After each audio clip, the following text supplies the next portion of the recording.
नमस्कार दोस्तों, मैं उम्मीद करता हूँ कि आप सब अच्छे होंगे। आप सबने यूपीएससी का फॉर्म फिल कर लिया होगा। अगर आपने अभी तक फॉर्म फिल नहीं किया है, तो आप जल्दी से फॉर्म फिल ज़रूर कर लीजिएगा, क्योंकि 11 फरवरी लास्ट डेट है। ये बाकी अन्य एग्ज़ामों की तरह एग्ज़ाम के जो डेट है एक्सटेंड नहीं होगी, ये मान के चलें कि 11 फरवरी से पहले-पहले एग्ज़ाम जो फॉर्म है आपका एप्लीकेशन फॉर्म है वो फिल कर लीजिएगा। अब यूपीएससी की जर्नी रेडी कर रहे हैं, उनके सामने सबसे पहला एक प्रायोरिटी ये रहती है कि अब तैयारी को किस प्रकार से मूव अप करें, यानी इन 4 मंथ में तैयारी को प्रीलिम्स क्वालिफाई कैसे लेके जाएं। तो अगर हम बात करें यहाँ से, तो यूपीएससी के अंतर्गत प्रीलिम्स क्वालिफाई करने के लिए आपको डिफरेंट डिफरेंट मॉड्यूल पे काम करना होता है। तो आज हम चर्चा करेंगे कि जो पॉलिटिकल सेगमेंट है, इससे प्रश्न कैसे आते हैं और पीवाई को कैसे टैकल करना होता है, इंटरलिंक कैसे होते हैं, क्वेश्चन का स्टैंडर्ड किस प्रकार से पूछे जाते हैं, ऐसे कौन कौन से इंपॉर्टेंट टॉपिक हैं, अगर हम उनको रेडी कर लें तो डेफिनेटली आप एनसीईआरटी या ऑथेंटिक किताब आई थिंक कि लक्ष्मीकांत से, तो आप आराम से प्रॉब्लम्स क्वालिफाई कर सकते हैं। तो प्रॉब्लम्स क्वालिफाई करने के लिए आपको कुछ प्रायोरिटी सेट करनी होती है, उसके बारे में हम लोग यहाँ पर डिस्कशन करेंगे। सबसे पहली चुनौती यही बन जाती है कि यूपीएससी का एग्जाम, जैसा आप जानते हैं, 25 मई को है।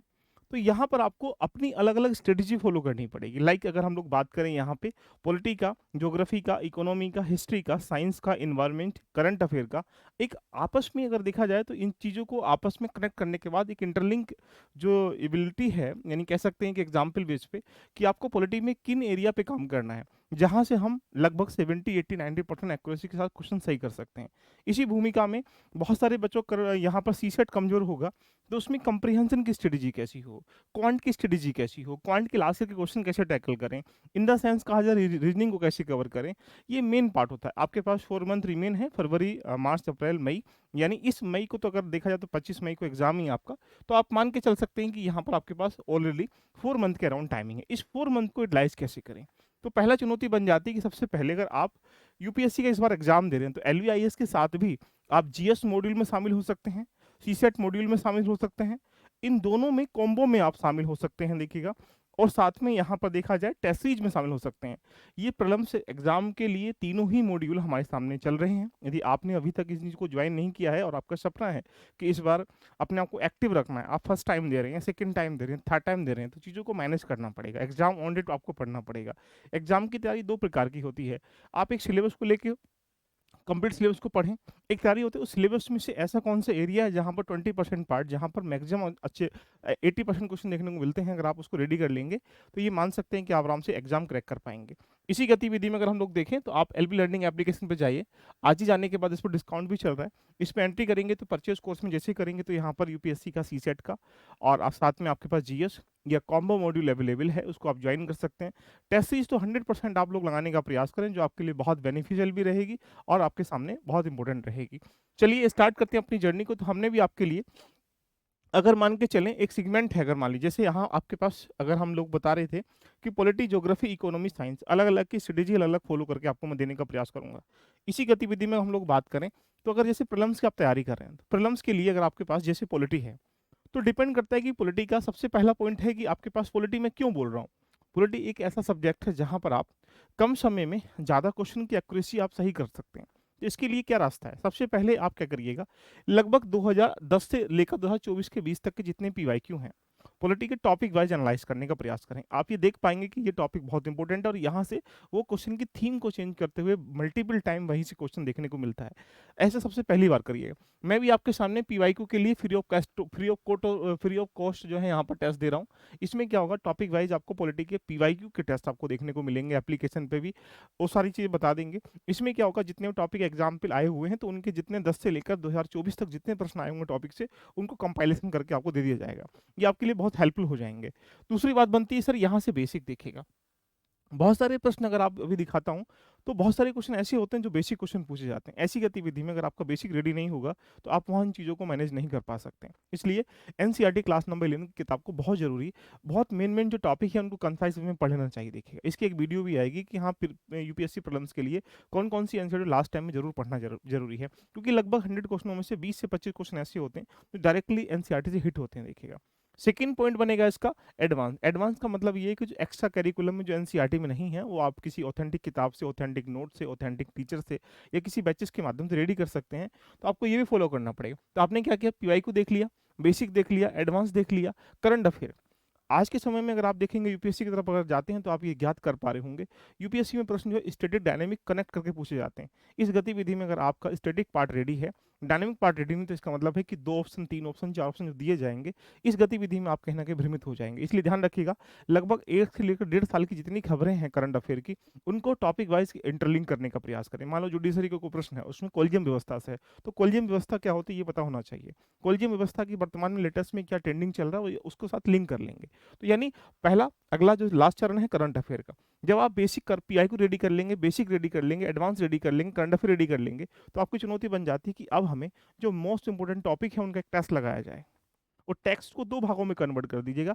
एक टेस्ट टॉपिक वाइज लगा लीजिएगा, मान लो 20 टॉपिक मुश्किल से ऐसे हैं जो बहुत इंपॉर्टेंट है, दिखाऊंगा अभी। साथ में सब्जेक्ट वाइज एक बार टेस्ट जरूर लगा लीजिए, जिससे कि आप फुल लेंथ टेस्ट लगा सकें। इतना कुछ कर पाएंगे तब जाके आप पॉलिटी में लगभग 70 80 90% एक्यूरेसी के साथ प्रश्न सही कर पाएंगे। तो यूपीएससी की इस यात्रा में अगर आप आगे देखेंगे तो आपके सामने एक वेटेज मैंने यहाँ पर दिखा रखा है, देखिएगा। लगभग अगर मैं कहूँगा तो ए से लेकर अगर देखेंगे यहाँ पर ओ तक, तो यानी कुल मिला के 15 टॉपिक मुझे ऐसे मिल रहे हैं। तो 2011 से लेकर 2024 के बीच में और 2022 और 24 के बीच में कितना अंतर रहा है, देखो।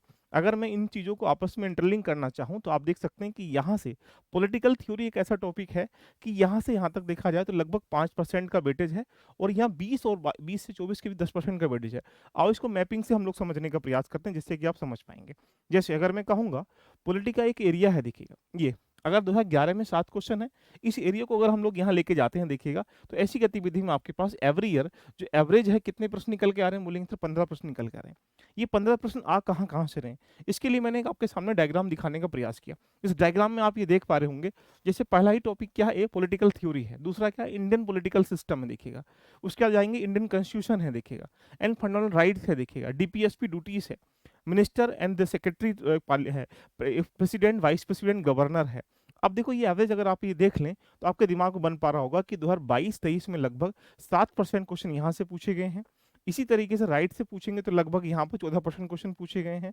इसी गतिविधि को देखते हुए अगर मैं कहूँगा तो आपके सामने ये 15 टॉपिक हैं, जहाँ से डेफिनेटली 100% जो क्वेश्चन है आपको पॉलिटी के देखने को मिलते हैं। चलिए मैं दिखाता हूँ आपके सामने स्ट्राइक के रूप में। तो ये एक एरिया है, देखो मैंने इस एरिया को डिफाइन कर दिया एक मैपिंग के माध्यम से। आप देखेंगे 11 से लेकर 2024 के बीच में पॉलिटिकल थ्योरी से आपके पास 10% प्रश्न है। 10% इन द सेंस कहा जाएगा तो ये एवरेज निकल के जाएंगे, 20 क्वेश्चन देखने को मिल रहे हैं। यानी 11 से लेकर 24 के बीच में 10, यहाँ पर देखेंगे 20 क्वेश्चन है, और 2022 से 24 के बीच में 2 क्वेश्चन है। तो यानी आप ये कह सकते हैं कि एवरी ईयर 1 या 2 क्वेश्चन यहाँ से आने वाला है। आपके पास 15 क्वेश्चन मान लो पॉलिटी के आते हैं, इस गतिविधि में एक प्रश्न यहाँ से आएगा, तो आपकी चुनौती बन जाती है कि सर मुझे पॉलिटिकल थ्योरी को समझना है, इस पॉलिटिकल थ्योरी में क्या होता है। अब इसके पास चुनौती है कि एक टॉपिक क्या उठाया तुमने, क्या उठा लिया, पॉलिटिकल थ्योरी, देखिएगा। अब आपने क्या लिया, एक टॉपिक ले लिया पॉलिटिकल थ्योरी, देखिएगा। इस पॉलिटिकल थ्योरी को आपके पास चुनौती क्या बन जाती है, 3 जगह से रेडी करिएगा। पहला, पीवाईक्यू कितने क्वेश्चन अभी यहाँ से आए हुए हैं 2010 से लेकर या 11 से लेकर 2024 के बीच थे। इससे करने से आप क्वेश्चन की स्ट्रेंथ को समझ पाएंगे, क्वेश्चन के डायग्राम को समझ पाएंगे, किस प्रकार के क्वेश्चन देखने को मिल रहे हैं। इसी प्रकार से अगर आप उसके बाद जाएं एनसीईआरटी पे, पॉलिटिकल थ्योरी टॉपिक कहाँ है, क्लास नंबर 11th में, उसको आप जाकर डायरेक्टली हिट कर लीजिएगा। इसी रूप में आप यहाँ पर लक्ष्मीकांत या कोई किसी के क्लास के नोट्स हैं उसको फॉलो करें। उसके बाद पॉलिटिकल थ्योरी के ही अगर आपको यहाँ पर एमसीक्यूज मिल जाएंगे तो क्या होगा, ये टॉपिक आपके सामने डेफिनेटली कह सकते हैं 2 से 3 नंबर का रेडी हो जाएगा। तो यही टॉपिक के प्रति हर किसी स्ट्रक्चर में आपको क्या करना है, अपनी स्ट्रेटेजी को फॉलो करना है। ये अगर आप स्ट्रेटेजी फॉलो करेंगे तो मैं डेफिनेटली कर सकता हूँ कि यहाँ पर हर किसी सब्जेक्ट में, हिस्ट्री, ज्योग्राफी, इकोनॉमी, पॉलिटी में आप अच्छे क्वेश्चन कर पाएंगे, यही गतिविधि। अब मान लीजिएगा यहाँ से अगर मैं बात करूंगा, ये आपके सामने क्या है, राइट्स है, देखिएगा, फंडामेंटल राइट्स है।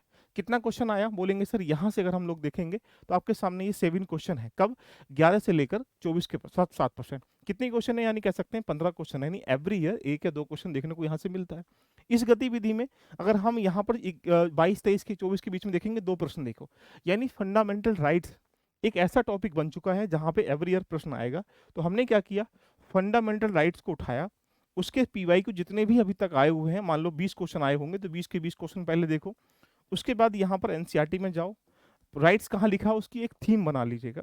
उसके बाद आप लक्ष्मीकांत या जहाँ किताब क्लास लेते हैं वहाँ पे उसको फॉलो करो।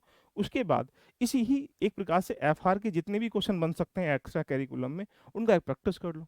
तो ये अगर आप अप्रोच को अपनाते हैं तो ये डेफिनेटली मैं कह सकता हूँ, और यहीं से फंडल राइट्स को लेकर कोई करंट अफेयर की ऐसी न्यूज़ हुई है 1 से 1.5 साल के बीच में, तो उन 1.5 साल की खबरों को इनके साथ लिंक कर लो। मान लो आर्टिकल 21 को लेकर कोई खबर है, कुछ ऐसे जुडिशरी ने एक प्रकार जजमेंट दिया गया है, या आर्टिकल 24 को लेकर है, आर्टिकल 28 को लेकर है, उस जजमेंट को वहीं पर कनेक्ट कर लीजिएगा। ऐसा करने से आप ये मान के चल सकते हैं कि पॉलिटी हो या कोई भी सब्जेक्ट क्यों ना होगा, वो एक प्रकार निचोड़ पाएंगे। तो यानी ये आपके सामने ये 16 टॉपिक है। 16 के 16 टॉपिकों को आपके करना है कंपाइलेशन करना। इसके अलावा अगर आप देखेंगे तो प्रश्न आए ही नहीं है। तो आइएगा हम लोग आज चर्चा करते हैं पॉलिटिकल थ्योरी के बारे में, जहां पर कैसे कैसे प्रश्न देखने को मिलते हैं। बहुत सारे लोगों को ये संशय रहता है कि यूपीएससी कभी रिपीट प्रश्न नहीं करता है। प्रश्न रिपीट बेशक ना करता हो, लेकिन थीम रिपीट करता है। मैं आपके सामने दिखाने का प्रयास करूंगा, जहां पॉलिटिकल थ्योरी से जितने प्रश्न आए हुए हैं उन प्रश्नों को हम लोग यहाँ पर टैकल करेंगे। जैसे आपके सामने पहला प्रश्न आपके सामने ये मैंने लिख दिया, ये है, इन संक्षेप में बताना है कानून की उचित प्रक्रिया क्या होती है। क्वेश्चन कब आया है, आप देखो, आराम से देखो, 2023 में आया। आप भी प्रश्न का जवाब देने का प्रयास करिएगा। संक्षेप में बताओ कानून की उचित प्रक्रिया क्या होती है, ड्यू प्रोसेस ऑफ लॉ क्या होता है। यानी the principle of the natural justice होता है, या प्राकृतिक न्याय का सिद्धांत होता है, कानून के द्वारा स्थापित प्रक्रिया होती है, कानून का निष्पक्ष अनुप्रयोग होता है, कानून की सर्वोच्च समानता होती है। बताओ कमेंट करके, ट्राई करते हैं। ये कहाँ से क्वेश्चन है, पॉलिटिकल थ्योरी से प्रश्न आपको यहाँ पर देखने को मिल रहा होगा। तो पॉलिटिकल थ्योरी से प्रश्न अगर हैं तो ये बताने का प्रयास करना कि कानून की उचित प्रक्रिया क्या है, कानून मतलब का एक आधार क्या है। इस गतिविधि में अगर आप जाएंगे तो आप डेफिनेटली कह सकते हैं सर इसका आंसर क्या निकल के आ जाएगा, ए निकल के आएगा। ए कैसे आया, इसके बारे में मैंने यहाँ पर इसकी व्याख्या भी कर दी गई है। या ए, प्राकृतिक न्याय का सिद्धांत कानूनी कार्रवाई में निष्पक्ष व्यवहार को अनिवार्य बनाता है, जिसमें निष्पक्ष न्यायाधिकरण के द्वारा सुनवाई, निर्णय का अधिकार शामिल होता है। यह पारदर्शिता, निष्पक्षता, व्यक्ति के अधिकारों को सुरक्षा प्रदान करने का कार्य करता है। इट मीन्स अगर आप किसी को न्याय कर रहे हैं, उस न्याय को भी अगर आप देखकर करेंगे तो फिर क्या हो जाएगी निष्पक्षता। तो यानी आपने देखा होगा ये सारी गतिविधि क्या है, पॉलिटिकल साइंस को लेकर, पॉलिटिकल थ्योरी को लेकर प्रश्न बनाए गए हैं। अगर चलते हैं तो क्वेश्चन नंबर देखो क्या लिखा है, 2023 में ही दूसरा क्वेश्चन दिया गया किससे, पॉलिटिकल थ्योरी से। क्वेश्चन क्या है, निम्नलिखित यहाँ पर कथन में ऐसा कौन सा देश है संविधान के मुख्य उद्देश्य। अब देखो संविधान क्या है, संविधान एक रूल ऑफ लॉ है, यानी डॉक्यूमेंट ऑफ लॉ है, कानून की एक दस्तावेज है, कानून की किताब है। देखिएगा यानी यहाँ नियमों को, चीजों को बता रखा है किस प्रकार से। तो क्वेश्चन क्या पूछा गया, यह आवश्यक कानून बनाने के उद्देश्य को निहित करता। तो कानून बनाने का मतलब नहीं है, कानून तो कितने ही बन जाएंगे, डिपेंड करता है कि उनको इम्प्लीमेंट कैसे करना है, उनको किस तरह के डिस्ट्रीब्यूट करना है। तो यहाँ से आप ये समझ सकते हैं कि यहाँ स्टेटमेंट रोंग हो जाएगा। अच्छा, राजनीतिक कार्यालयों सरकार के निर्माण को सक्षम बनाता है। भाई राजनीतिक वो कार्यालयों को सक्षम तो बनाता है, लेकिन किस आधार पर, सीमित दायरे में। तो डिफाइन क्या करता है, ऐसी गतिविधि में आप यहाँ पर कह सकते हैं ये भी नहीं होगा, दूसरा भी नहीं होगा। क्या होगा, भारत सरकार की जो शक्तियां हैं उनको डिफाइन करता है कि किसी गवर्नमेंट की कौन कौन सी पावर है, उनको डिफाइन करने के बाद उनको सीमित करता है कि वो क्या कर सकती हैं क्या नहीं कर सकती हैं। डेफिनेटली। तो कॉन्स्टिट्यूशन का मेन उद्देश्य क्या है, उन अधिकारों को देखना, या उन अधिकारों को एक प्रकार से कह सकते हैं कि देना जो सबके लिए सक्षम बनाते हैं। तो स्टेटमेंट क्या हुआ, बोलेंगे से इसका सी आंसर निकल के आ जाएगा। इसका एक्सप्लेनेशन हम लोगों को दे दिया गया है। अनियंत्रित अधिकार वाली सरकार की कल्पना करें, ये नागरिक के अधिकारों पर इसके प्रभाव की परवाह किए बिना कोई भी कानून बना दिया जाए, तो ऐसी गतिविधि में क्या हो जाएगा, आप डेफिनेटली कह सकते हैं कि यहाँ पर सरकार की जो प्रत्येक शाखा है, विधायिका है, कार्यपालिका है, न्यायपालिका है, उनकी शक्तियों का स्पष्ट क्या कर रखा हम लोगों ने, डेफिनेशन को डिफाइन कर रखा है। तो इस प्रकार से ये क्वेश्चन आपसे पूछे गए। अगर हम लोग बात करें तीसरा, देखो क्वेश्चन कब आया, 2021 में देखो आया हुआ है। शब्द क्या है, राज्य। अब देखो राज्य शब्द की डेफिनेशन क्या है, उसके पास एक भूभाग हो, उसके पास एक जनसंख्या हो, उसके पास एक सरकार हो, है ना, यही तो है एक डेफिनेशन स्टेट की। तो स्टेट किसे कहते हैं। अब यूपी की क्यों कहा गया, यूपी के पास एक क्षेत्र है, यूपी के पास एक प्रकार से जनसंख्या है, यूपी के पास क्या एक प्रकार से उसको चलाने के लिए गवर्नमेंट है। यही चीजें कहाँ छिपी हुई हैं, तो यही क्वेश्चन आपके सामने डिफाइन करने का वो प्रयास कर रहा है कि बाहरी नियंत्रण से स्वतंत्र एक निश्चित क्षेत्र स्थायी रूप से कब्जा करने वाले एक संगठित सरकार रखने वाले व्यक्तियों का समुदाय कहलाता है। बिल्कुल डेफिनेटली आप यहाँ पर कह सकते हैं कि सही है। जब कोई इंटरनल यानी अपने इंटरनल एक्सटर्नल मामलों में हस्तक्षेप ना कर सके, जैसे कोई भी गवर्नमेंट क्यों ना हो, जो भारत है, भारत क्या है, एक स्टेट है यानी राज्य है, राज्य मतलब राष्ट्र है। देखिएगा अब यह इंटरनल एक्सटर्नल मामलों में कोई हस्तक्षेप नहीं करेगा, इसके पास एक जनसंख्या है, इसके पास सरकार है, इसका मतलब स्टेट की डेफिनेशन पूछा गया तो पॉलिटिकल थ्योरी से प्रश्न है, तो आंसर क्या हो जाएगा, ए राइट ऑप्शन। देखिएगा इसको मैंने एक्सप्लेन कर दिया गया है।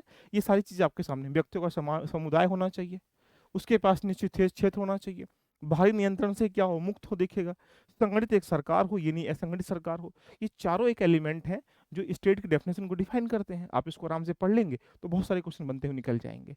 अब देखो क्या है, निम्नलिखित में से कौन सा कारक उदार लोकतंत्र में स्वतंत्रता की सर्वोत्तम सुरक्षा की व्याख्या करता है। आप इसको एक्सप्लेन करेंगे तो कब आया, 2021 में देखने को मिल रहा है। देखो, अब देखो, लोकतंत्र में स्वतंत्रता की सर्वोत्तम जो एक प्रकार से सुरक्षा उसकी व्याख्या करता है। कितना खतरनाक क्वेश्चन आपके सामने यहाँ पर देखने को मिल रहा है। अब देखो, स्वतंत्र लोकतंत्र क्या है? जहां पर एक प्रकार से जो प्रतिबद्ध न्यायपालिका हो, कोई प्रतिबद्ध तो है नहीं, इस पे न्याय करना, इस पे नहीं करना, न्याय करना, कोई भी पहुंच जाए उसकी न्याय करेगी, स्टेटमेंट रॉन्ग हो जाएगा।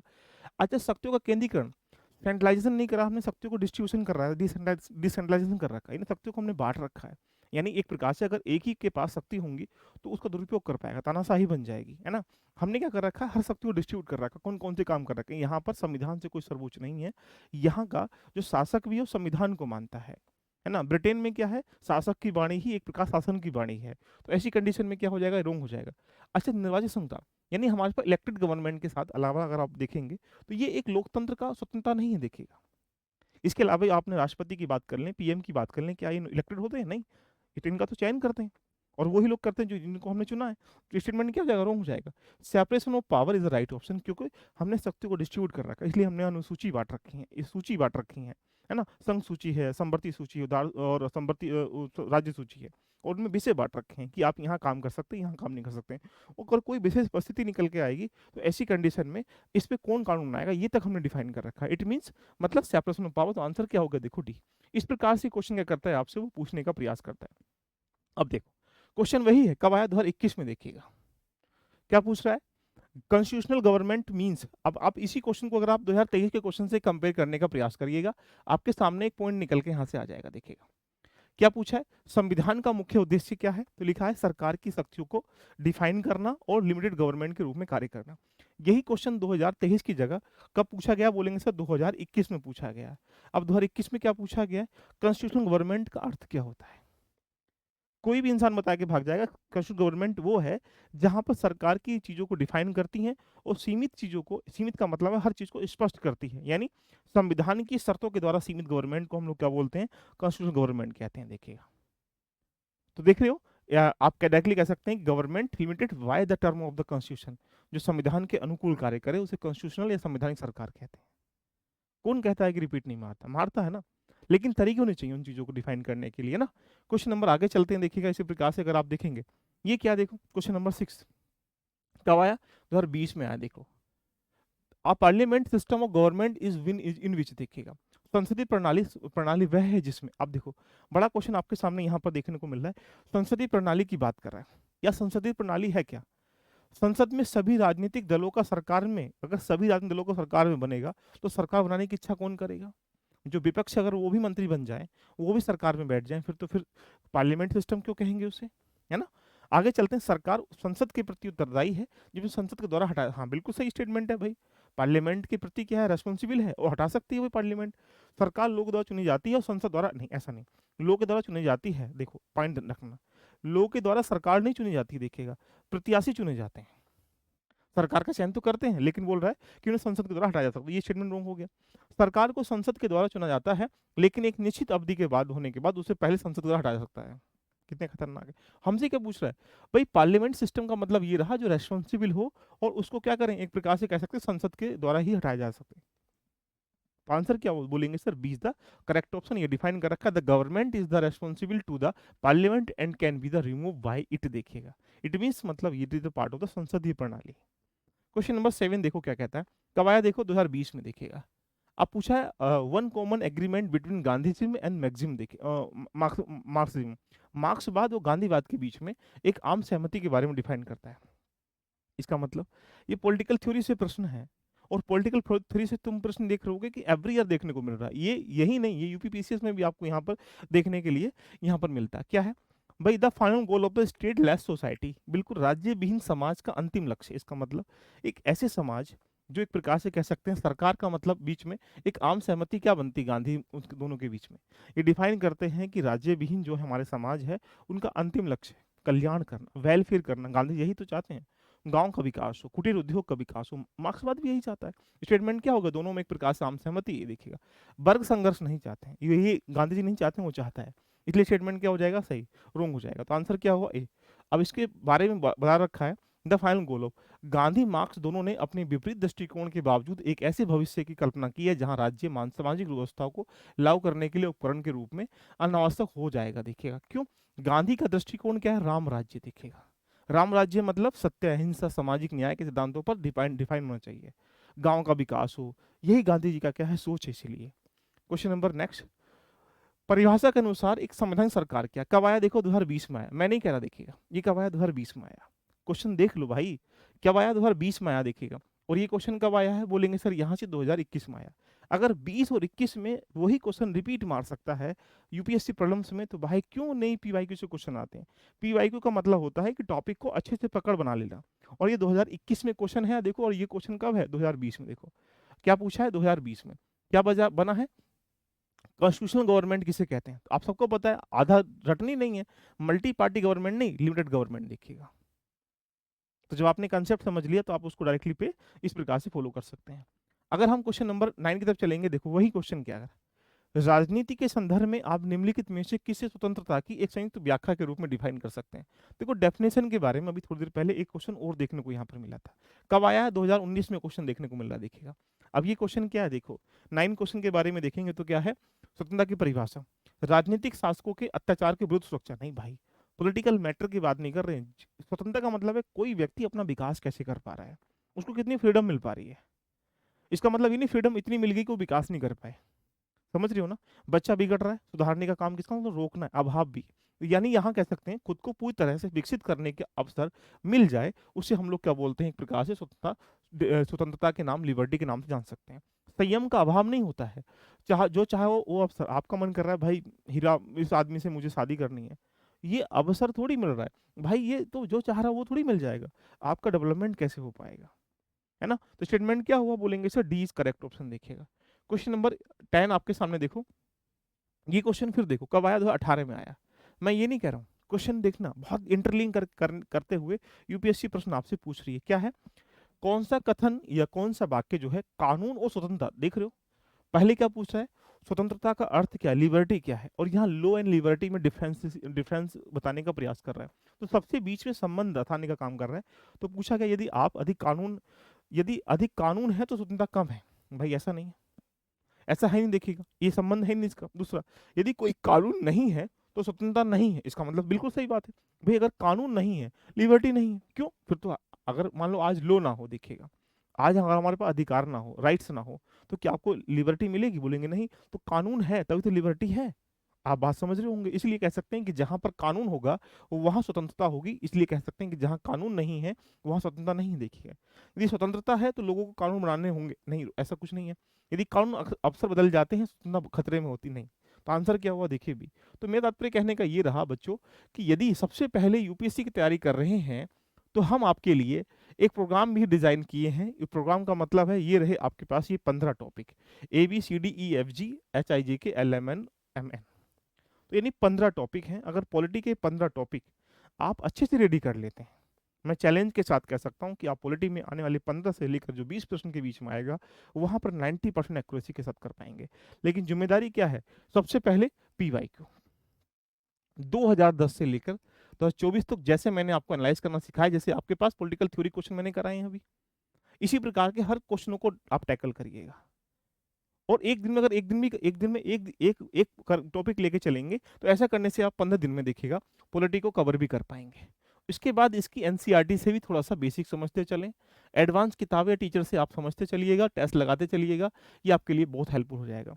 तो इसी प्रकार से आप हिस्ट्री की भी मैं आपको बताऊंगा नेक्स्ट सेशन में, ज्योग्राफी में बताऊंगा आपको नेक्स्ट सेशन में, लेकिन इसी प्रकार से आपको यूपीएससी की अपनी जर्नी रेडी करनी है। अगर इतना करेंगे तो मान के चलो कि यूपीएससी तुम्हारी है, नहीं तो कोई और ले जाएगा उसको उठाकर, तुम देखते रह जाओगे, है ना। ले जाएगा कोई डोली उठाकर, तुम्हारी डोली एक प्रकार से सजी रह जाएगी।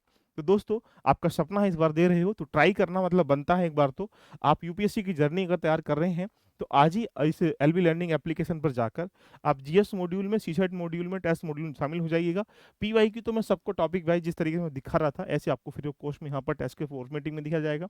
और ये एप्लीकेशन पर जैसे ही आप एंट्री करेंगे ये आपको फ्री ऑफ कॉस्ट भी देखने को मिल जाएगा।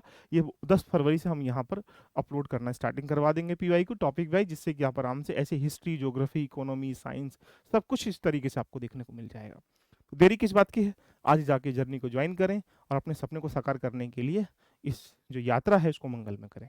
All the best. चर्चा कैसी लगी कमेंट में जरूर बताइएगा। नेक्स्ट सेशन आप हिस्ट्री ज्योग्राफी किस पे चाहते हैं जरूर कमेंट करिएगा। All the best, love you, bye bye, take care.